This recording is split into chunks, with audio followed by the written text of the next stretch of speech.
नमस्कार दोस्तों, स्वागत है आपका आज के मुख्य समाचार में, जिसमें सबसे पहली और बड़ी खबर में आपको बताएंगे कि कांग्रेस पार्टी ने लगाया बड़ा आरोप। बिजली क्षेत्र के उपभोक्ताओं की कीमत पर अडानी समूह सवार रहा है भाजपा का चुनावी भविष्य, प्रधानमंत्री चुप्पी तोड़े। दूसरी खबर में जिक्र होगा कि जम्मू कश्मीर में जल्द होने वाले हैं विधानसभा चुनाव, सिक्योरिटी ऑफिसर बोले हमारी तैयारियां हैं शुरू। तीसरी खबर में आपको बताएंगे कि इंटरनल सर्वे से कांग्रेस उत्साहित, कर्नाटक चुनाव में डीके शिव कुमार ने बताया मिल रही है कितनी सीटें। चौथी खबर में जिक्र होगा कि हमारी संसद के माइक खराब नहीं है पर आप उन्हें ऑन नहीं कर सकते, मेरी आवाज कई बार दबाई गई, ब्रिटेन में बोले राहुल गांधी। और पांचवी खबर में जिक्र होगा कि होली पर मौसम का कहर, राज्य में बारिश के साथ पड़ रहे हैं ओले, तेज हवा चलने का भी अनुमान। दोस्तों, हर एक खबर की गहराई में आपको ले जाएंगे, लेकिन उससे पहले अगर आपको भी ऐसा लगता है कि 2024 में बदल रही है सरकार, तो वीडियो को लाइक, चैनल को सब्सक्राइब और बेल आइकन दबाकर घंटी बजाकर कमेंट में लिखिए जय हिंद। रुक करते हैं सबसे पहले और बड़ी खबर की तरफ। कांग्रेस का आरोप, बिजली क्षेत्र के उपभोक्ताओं की कीमत पर अडानी समूह संवार रहा है भाजपा का चुनावी भविष्य। जी हां दोस्तों,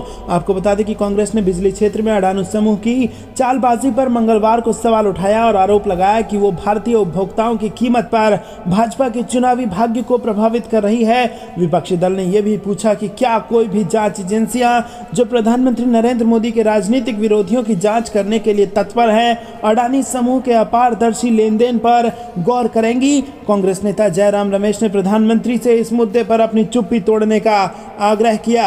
अमेरिकी आधारित लघु विक्रेता हिंडनबर्ग रिसर्च द्वारा फर्जी लेन देन और शेयर कीमत में हेरफेर सहित कई आरोपों के बाद अडानी समूह के शेयरों ने शेयर बाजार पर भारी पड़ने के हफ्तों बाद कांग्रेस सरकार पर अपने हमले के साथ कायम है। वहीं गौतम अडानी के नेतृत्व वाले समूह ने आरोपों को झूठ बताते हुए खारिज कर दिया है और ये कहते हुए कि ये सभी कानूनों और प्रकटीकरण आवश्यकताओं का अनुपालन करता है। दोस्तों, रुक करते हैं अगली ब्रेकिंग न्यूज की तरफ। जम्मू कश्मीर में जल्द होने वाले हैं विधानसभा चुनाव, सिक्योरिटी ऑफिसर का बयान, बोले हमारी तैयारियां हैं शुरू। जी हां दोस्तों, आपको बता दें कि जम्मू कश्मीर में जल्द ही विधानसभा चुनाव होने के संकेत मिल रहे हैं। सीआरपीएफ के टॉप अधिकारी ने मंगलवार को कहा कि सुरक्षा एजेंसियों ने जम्मू कश्मीर में आगामी विधानसभा चुनाव और अमरनाथ यात्रा की तैयारियां शुरू कर दी हैं। कश्मीर ऑपरेशंस के आईजी सीआरपीएफ एमए भाटिया ने पीएमजेएवाई यानी कि जन आरोग्य योजना के तहत त्राल में यूनिट हॉस्पिटल के उद्घाटन के दौरान ये बात कही। भाटिया ने कहा कि चुनाव या अमरनाथ यात्रा जैसे कार्यक्रमों की तैयारी चल रही है और उन्होंने कहा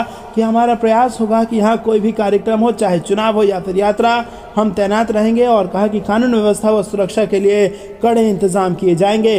रुक करते हैं अगली ब्रेकिंग न्यूज की तरफ। इंटरनल सर्वे से कांग्रेस उत्साहित, कर्नाटक चुनाव में डीके शिव कुमार ने बताया मिल रही है कितनी सीटें। जी हाँ दोस्तों, आपको बता दें कि कर्नाटक में इस साल विधानसभा चुनाव होना है और विधानसभा चुनाव को लेकर बीजेपी, कांग्रेस और जेडीएस तीनों ही बड़ी पार्टियों की तरफ से जमकर तैयारियां चल रही हैं। और इस बीच कर्नाटक कांग्रेस के अध्यक्ष डीके शिव कुमार ने बड़ा दावा किया है। डीके शिव कुमार ने मंगलवार को मीडिया से बातचीत के दौरान दावा किया कि कांग्रेस पार्टी के सर्वे में उन्हें राज्य की कुल 224 विधानसभा सीटों में से 140 से ज्यादा सीटों पर जीत मिलने की बात कही गई है। और इस दौरान डीके शिव कुमार ने यह भी दावा किया कि आने वाले दिनों में बीजेपी के कई विधायक कांग्रेस पार्टी में शामिल होने वाले हैं। कर्नाटक कांग्रेस के अध्यक्ष डीके शिव कुमार मंगलवार को बीजेपी के 2 विधायकों और मैसूर के उसके पूर्व मेयर के कांग्रेस में शामिल होने के बाद मीडिया से बातचीत कर रहे थे।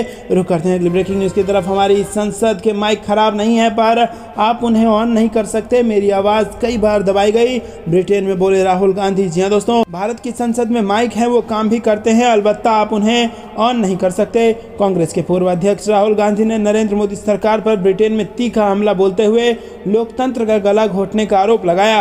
राहुल गांधी ने कहा कि संसद में उनके साथ कई बार इस तरह की हरकत की गई है। जब वो किसी अहम मुद्दे पर बोल रहे थे तब उनका माइक काम नहीं कर रहा था, ये उनकी आवाज दबाने की कोशिश थी। राहुल गांधी ने कहा कि नोटबंदी मोदी सरकार की एक बड़ी भूल थी और हम इस पर चर्चा करना चाहते थे लेकिन नहीं करने दी गई। जीएसटी पर हम अपनी आवाज उठाना चाहते थे, चीन के सैनिक हमारे इलाके में घुस गए और हम चाहते थे कि संसद में चर्चा हो पर नहीं करने दी गई। राहुल गांधी ने अतीत का जिक्र करते हुए कहा कि संसद में पहले तीखी बहस होती थी, अब हम ऐसी डिबेट करते हैं जो दूसरी डिबेट में फिट होती है। ये दम घोटने वाला है। कांग्रेस नेता हाउस ऑफ कॉमन्स के ग्रैंड कमेटी रूम में लेबर पार्टी के सांसद वीरेंद्र शर्मा से बात कर रहे थे।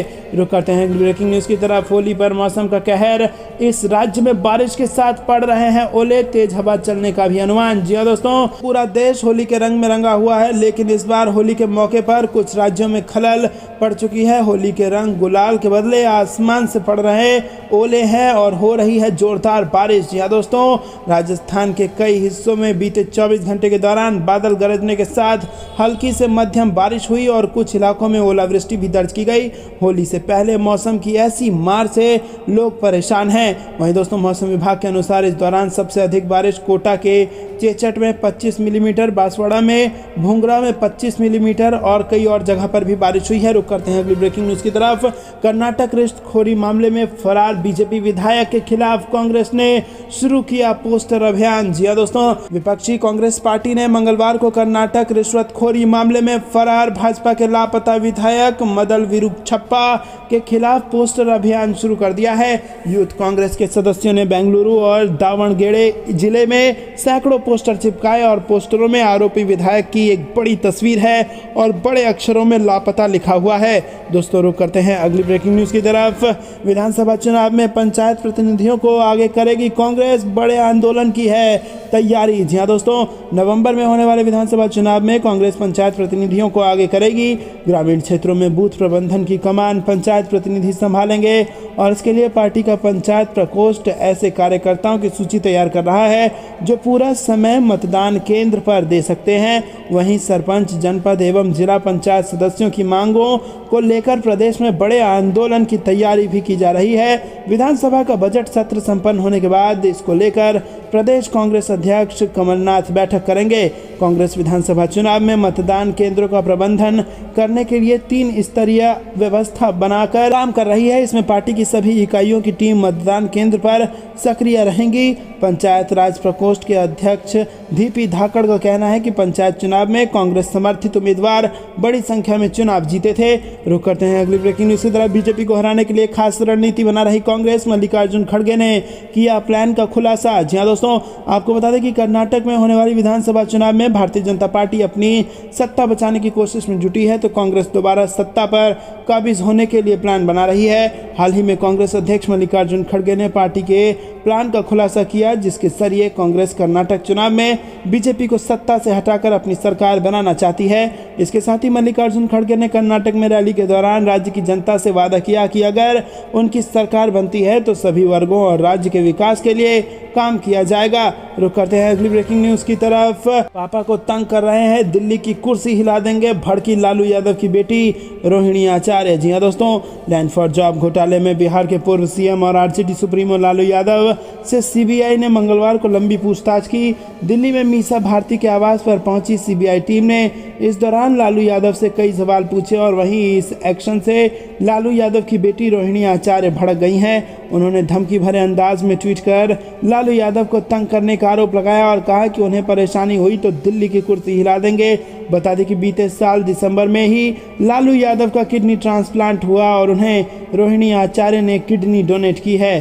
दोस्तों, आपको बता दें कि रोहिणी ने कहा कि पापा को ये लोग तंग कर रहे हैं, अगर उन्हें जरा भी परेशानी हुई तो दिल्ली की कुर्सी हिला देंगे। अब बर्दाश्त की सीमा जवाब दे रही है। रोहिणी आचार्य ने ट्वीट कर लिखा कि पापा को लगातार परेशान किया जा रहा है, वहीं किसी को नहीं छोड़ूंगी, पापा को तंग कर रहे हैं, ये ठीक बात नहीं है, ये सब याद रखा जाएगा। समय बलवान होता है, उसमें बड़ी ताकत होती है, ये याद रखना होगा। पापा को ये लोग तंग कर रहे हैं, अगर उनके तंग करने के कारण उन्हें जरा भी परेशानी हुई तो दिल्ली की कुर्सी हिला देंगे। अब बर्दाश्त करने की सीमा जवाब दे रही है। तो दोस्तों, ये ट्वीट किया है लालू यादव की बेटी ने। रुक करते हैं अगली ब्रेकिंग न्यूज़ की तरफ, जिसमें आपको बता दें कि सीएम योगी का वीडियो शेयर कर अखिलेश यादव ने याद दिलाया मुफ्त सिलेंडर का वादा। जी हाँ दोस्तों, आपको बता दें कि उत्तर प्रदेश में राजनीतिक सियासत काफ़ी तेज हो गई है, साथ ही आरोप प्रत्यारोप का सिलसिला भी जारी है। यूपी विधानसभा में 22 फरवरी को बजट पेश किया गया था और इस बजट में बीजेपी ने संकल्प पत्र में किए गए सभी वादों को पूरा किया, जिसके बाद सीएम योगी आदित्यनाथ ने बताया था कि सरकार होली और दिवाली पर 2 मुफ्त सिलेंडर देने जा रही है। और इस बीच समाजवादी पार्टी के नेता अखिलेश यादव ने योगी सरकार पर निशाना साध दिया है। आपको बता दें कि अखिलेश यादव ने ट्वीट कर कहा कि भाजपाइयों के झूठ से तो झूठ भी शर्मा जाता है। दरअसल सोशल मीडिया पर इस बात की काफ़ी चर्चा हो रही है कि लाभार्थियों को सरकार ने अभी तक फ्री सिलेंडर उपलब्ध नहीं कराया है।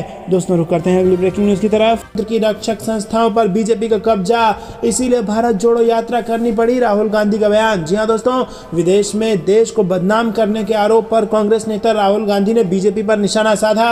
उन्होंने फिर से कहा कि उन्हें कन्याकुमारी से कश्मीर तक करीब 4000 किलोमीटर लंबी भारत जोड़ो यात्रा करने के लिए मजबूर होना पड़ा, क्योंकि वो सभी संस्थाएं जो लोकतंत्र की रक्षा करती हैं और अभिव्यक्ति की स्वतंत्रता देती हैं, उन पर बीजेपी ने कब्जा कर लिया है। राहुल गांधी ने कहा कि उनकी भारत जोड़ो यात्रा ने पूरे देश को दिखाया कि असल भारत क्या है।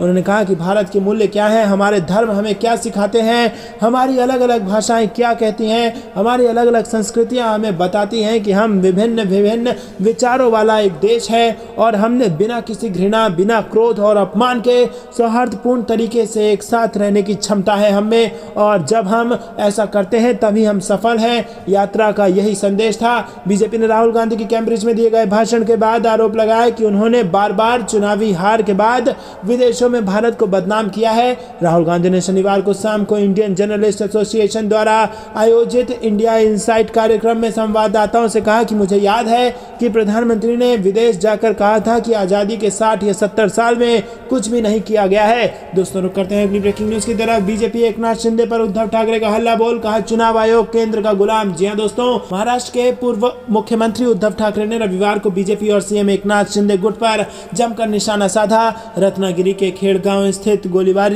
मैदान में उद्धव ठाकरे ने जनसभा को संबोधित किया और उन्होंने लोगों से समर्थन मांगा। उन्होंने कहा कि आपने हमें सब कुछ दिया, लेकिन ये लोग खोखे में कैद हो गए। आज मेरे पास कुछ नहीं, लेकिन आप मेरे साथ हो, ये पूर्वजों का मुझ पर आशीर्वाद है। पूर्व सीएम ने कहा कि मुझे आप सभी के साथ की जरूरत है। गद्दारों को कह दूं कि आप नाम चुरा सकते हो, चिन्ह चुरा सकते हो, लेकिन शिवसेना नहीं चुरा सकते। चुनाव आयोग को खास तौर से कहना चाहता हूं कि अगर आपकी आंखों में मोतियाबिंद नहीं हुआ है तो आओ देखो असली शिवसेना। ये चुनाव आयोग नहीं है, गुलाम है। जिस आधार पर ये कहते हैं कि शिवसेना उनकी है, वो गलत है। शिवसेना का गठन चुनाव आयोग के पिता ने नहीं, मेरे पिता ने की है। तो दोस्तों, चुनाव आयोग पर जमकर भड़के हैं यहाँ पर उद्धव ठाकरे। और इतना ही नहीं, आपको बता दें कि चुनाव आयोग पर लगातार सरकार का गुलाम होने का आरोप लगता रहा है और अब सुप्रीम कोर्ट ने भी चुनाव आयोग को लेकर एक बड़ा फैसला दिया है, जिसमें उन्होंने कहा है कि चुनाव आयोग का जो मुख्य चुनाव आयुक्त है वो सीबीआई के डायरेक्टर की तर्ज पर चुना जाएगा। दोस्तों, रुक करते हैं अगली ब्रेकिंग न्यूज की तरफ। जयशंकर के इस बयान पर कांग्रेस ने मांगा मंत्री पद से इस्तीफा। क्या कहा, आपको बता दें दोस्तों कि कांग्रेस ने सोमवार को कहा कि विदेश मंत्री एस जयशंकर ने पिछले दिनों चीन के बड़ी अर्थव्यवस्था होने संबंधित बयान देकर न केवल सेना को नीचा दिखाया बल्कि देश को भी शर्मिंदा किया है, और अगर उनमें जरा भी नैतिकता है तो उन्हें अपने पद से इस्तीफा दे देना चाहिए। पार्टी प्रवक्ता सुप्रिया श्रीनेत ने यह भी कहा कि यदि मोदी सरकार में नैतिकता है तो उन्हें इस निंदनीय बयान के लिए जयशंकर को बर्खास्त कर देना चाहिए। सुप्रिया ने यह बयान उस वक्त दिया जब एक दिन पहले ही कांग्रेस के पूर्व अध्यक्ष राहुल गांधी ने ब्रिटेन में जयशंकर पर निशाना साधा था। राहुल गांधी ने जयशंकर के एक साक्षात्कार का हवाला देते हुए रविवार को ब्रिटेन में कहा था कि अगर आप विदेश मंत्री के बयान पर गौर करें तो उन्होंने कहा कि चीन हमसे कहीं ज्यादा शक्तिशाली है। ये सोचना कि चीन हमसे ज्यादा शक्तिशाली है, मैं उससे कैसे लड़ सकता हूं, ये विचारधारा की जड़ में ही कायरता है। सुप्रिया श्रीनेत ने राहुल गांधी के बयान के बारे में पूछे जाने पर संवाददाताओं से कहा कि अगर विदेश मंत्री में जरा सी भी नैतिकता है तो उन्हें इस्तीफा दे देना चाहिए, और अगर मोदी सरकार में नैतिकता है तो इस तरह के निंदनीय बयान के लिए जयशंकर को बर्खास्त कर देना चाहिए। उन्होंने इस बयान से हमारे सशस्त्र बलों को नीचा दिखाया और हर किसी को शर्मिंदा किया है। रुक करते हैं अगली ब्रेकिंग न्यूज की तरफ। सीएम एकनाथ शिंदे के खिलाफ महाविकास अघाड़ी की बड़ी तैयारी, शरद पवार मास्टर प्लान पर कर रहे हैं काम। जी हां दोस्तों, महाराष्ट्र में महाविकास अघाड़ी के घटक दलों की एकता पर काफी समय से सवाल उठ रहे हैं। राष्ट्रवादी कांग्रेस पार्टी के प्रमुख शरद पवार ने एनडीए को लेकर सोमवार को बड़ा बयान दिया। उन्होंने कहा कि महाराष्ट्र के लोग बदलाव चाह रहे हैं और वो ये सुनिश्चित करेंगे कि महाविकास अघाड़ी के घटक दल राज्य का अगला विधानसभा चुनाव व 2024 का लोकसभा चुनाव साथ मिलकर लड़े। पवार ने पुणे शहर के कस्बा पैठ विधानसभा क्षेत्र से नवनिर्वाचित कांग्रेस विधायक रविंद्र धंगेकर स्पीकर से मुलाकात के बाद ये टिप्पणी की और धंगेकर राकांपा प्रमुख से मिलने के लिए पुणे स्थित उनके आवास पहुंचे थे।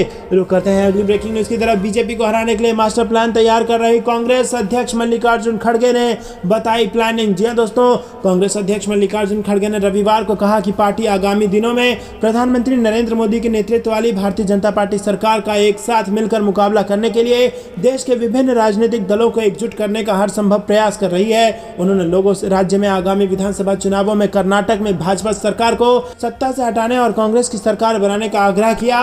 उन्होंने कहा कि यदि राज्य में कांग्रेस की सरकार बनती है तो सभी वर्गों और राज्य के विकास के लिए काम किया जाएगा। दोस्तों रुक करते हैं अगली ब्रेकिंग न्यूज की तरफ। बढ़ते तापमान के बीच मौसम ने ली करवट, इन राज्यों में बारिश से खुशनुमा हुआ मौसम। जी हां दोस्तों, आपको बता दें कि देश में अधिकतर हिस्सों में गर्मी की शुरुआत हो चुकी है। गर्मी की शुरुआत के बीच कुछ राज्यों में बेमौसम बारिश की गतिविधियां देखने को मिल रही हैं।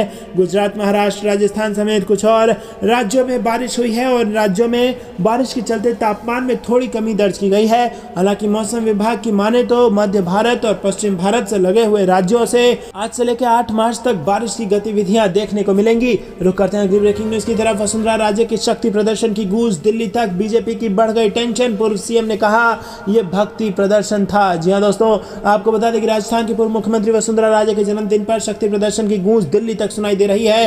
पार्टी आलाकमान चुनाव से पहले इस तरह के शक्ति प्रदर्शन से असहज बताया जा रहा है और यही वजह है कि वसुंधरा राजे अपने जन्मदिन कार्यक्रम को शक्ति प्रदर्शन बताने पर मीडिया से नाराज हो गई और वसुंधरा राजे ने ट्वीट कर कहा कि देव दर्शन की कड़ी में शीश के दानी खाटू श्याम जी में हाजिरी लगाई तथा रिंग स्थित प्राचीन भैरू बाबा मंदिर में भी दर्शन कर सभी के अच्छे स्वास्थ्य व उन्नत प्रदेश की कामना की। दर्शन के बाद पत्रकार बंधुओं से भी वार्ता की। हर वर्ष मेरे जन्मदिन पर प्रदेश भर से आप, मेरा परिवार मुझे शुभकामनाएं देने आते हैं, लेकिन इसे शक्ति प्रदर्शन के रूप में प्रचारित नहीं करना चाहिए। वसुंधरा राजे ने कहा कि क्योंकि मुझे किसी शक्ति प्रदर्शन की जरूरत नहीं है, ये शक्ति प्रदर्शन नहीं बल्कि सही मायने में ये भक्ति और दर्शन है। दोस्तों रुक करते हैं अगली ब्रेकिंग न्यूज की तरफ। न्यायपालिका कई चुनौतियों का सामना कर रही है, हमें न्यायिक बिरादरी के रूप में मजबूत होना होगा, पूर्व प्रधान न्यायाधीश का बयान। जी हां दोस्तों, आपको बता दें कि भारत के पूर्व प्रधान न्यायाधीश यूयू ललित ने कहा है कि न्यायपालिका ने चुनौती और हस्तक्षेप के प्रयासों का सामना किया, लेकिन इनसे उचित रूप से निपटते हुए अपनी स्वतंत्रता सुप्रीम कोर्ट ने सुनिश्चित रखी है। न्यायमूर्ति ललित ने कहा कि एक फलते फूलते लोकतंत्र के लिए एक स्वतंत्र न्यायपालिका होनी चाहिए, क्योंकि विवादों के समाधान के माध्यम से ही समाज को कानून के शासन के अनुसार चलने का आश्वासन दिया जाता है। और उन्होंने कहा कि न्यायपालिका आज विभिन्न चुनौतियों का सामना कर रही है, इसीलिए हमें एक न्यायिक बिरादरी के रूप में मजबूत होना होगा। दोस्तों रुक करते हैं अगली बड़ी खबर की तरफ, जिसमें आपको बता दें कि प्रियंका गांधी ने राबड़ी देवी के घर पर सीबीआई के एक्शन पर दिया है बड़ा बयान। जी हां दोस्तों, आपको बता दें कि लैंड फॉर जॉब स्कैम मामले में सोमवार को सीबीआई की एक टीम पटना में लालू यादव की पत्नी राबड़ी देवी के घर पहुंची और यहां सीबीआई की टीम ने केस के सिलसिले में अपनी जांच पड़ताल की और अब इस मामले में राजनीति भी होने लगी है। प्रियंका गांधी ने पूर्व मुख्यमंत्री का समर्थन किया है और प्रियंका ने बीजेपी पर हमला बोलते हुए कहा है कि जो विपक्षी नेता बीजेपी के सामने झुकने को तैयार नहीं है, उन्हें ईडी सीबीआई के जरिए प्रताड़ित किया जा रहा है। आज राबड़ी देवी जी को परेशान किया जा रहा है और लालू प्रसाद यादव और उनके परिवार को वर्षों से प्रताड़ित किया जा रहा है क्योंकि वो झुके नहीं हैं। उन्होंने आगे लिखा कि बीजेपी विपक्ष की आवाज दबाना चाहती है। मीडिया रिपोर्ट्स के मुताबिक सीबीआई ने राबड़ी देवी से पूछताछ के लिए नोटिस दिया था। रुक करते हैं अगली ब्रेकिंग न्यूज की तरफ। राबड़ी आवास पर सीबीआई के पहुंचने पर तेजस्वी बोले 2024 तक ये सिलसिला जारी रहेगा, जनता सब देख रही है। जी हां दोस्तों, बिहार की पूर्व मुख्यमंत्री राबड़ी देवी के पटना स्थित आवास पर सीबीआई की टीम के पहुंचने और पूछताछ करने पर उप मुख्यमंत्री तेजस्वी यादव ने तीखी प्रतिक्रिया व्यक्त करते हुए कहा है कि यह सिलसिला 2024 तक जारी रहेगा। उन्होंने कटाक्ष करते हुए कहा कि कोई केंद्र में मंत्री हो या बिहार का मंत्री हो, क्या कोई नौकरी दे सकता है क्या? सीबीआई की टीम सोमवार को पूर्व रेल मंत्री लालू यादव और अन्य से जुड़े कथित जमीन के बदले नौकरी घोटाले में आगे की जांच के लिए बिहार की पूर्व मुख्यमंत्री राबड़ी देवी के पटना स्थित आवास पर पहुंची और इस दौरान पत्रकारों से बात करते हुए तेजस्वी यादव ने कहा कि इसमें कोई चिंता की बात नहीं है। बीजेपी को आईना दिखाने वालों के खिलाफ ईडी और सीबीआई जैसी एजेंसियां कार्रवाई कर रही हैं। और जनता सब देख रही है। दोस्तों रुक करते हैं अगली ब्रेकिंग न्यूज की तरफ। लोकतांत्रिक ढांचों पर बर्बर प्रहार हो रहा है, राहुल गांधी का बयान। जी हां दोस्तों, कांग्रेस नेता राहुल गांधी ने शनिवार को आरोप लगाया कि भारतीय लोकतांत्रिक ढांचों पर बर्बर हमले हो रहे हैं और देश के लिए एक वैकल्पिक नजरिए के इर्द गिर्द एकजुट होने के लिए विपक्षी दलों में बातचीत चल रही है। कांग्रेस के पूर्व अध्यक्ष ने यह भी आरोप लगाया कि बीबीसी के खिलाफ हालिया कर सर्वेक्षण कार्रवाई देश भर में आवाज के दमन का एक उदाहरण था। उन्होंने कहा कि यह वजह है कि देश को खामोश करने के लिए भाजपा के प्रयासों के खिलाफ आवाज उठाने की अभिव्यक्ति के तौर पर उन्होंने भारत जोड़ो यात्रा की। इंडियन जर्नलिस्ट एसोसिएशन द्वारा आयोजित कार्यक्रम इंडिया इनसाइट्स में गांधी ने संवाददाताओं को बताया कि यात्रा इसीलिए जरूरी हो गई क्योंकि हमारे लोकतांत्रिक ढांचे पर बर्बर हमले हो रहे हैं। उन्होंने कहा कि मीडिया, संस्थागत ढांचे, न्यायपालिका, संसद सभी पर हमले हो रहे हैं और हमें सामान्य माध्यम से लोगों के मुद्दे रखने में बहुत मुश्किल हो रही है। उन्होंने कहा कि बीबीसी को इस बारे में अभी पता चला है, लेकिन भारत में यह सिलसिला पिछले 9 साल से लगातार चल रहा है और सभी जानते हैं कि पत्रकारों को डराया धमकाया जाता है, उन पर हमले किए जाते हैं और धमकाया जाता है। सरकार की पैरवी करने वाले पत्रकारों को पुरस्कृत किया जाता है। तो यह एक पैटर्न का हिस्सा है और मैं कुछ अलग होने की उम्मीद नहीं करूंगा।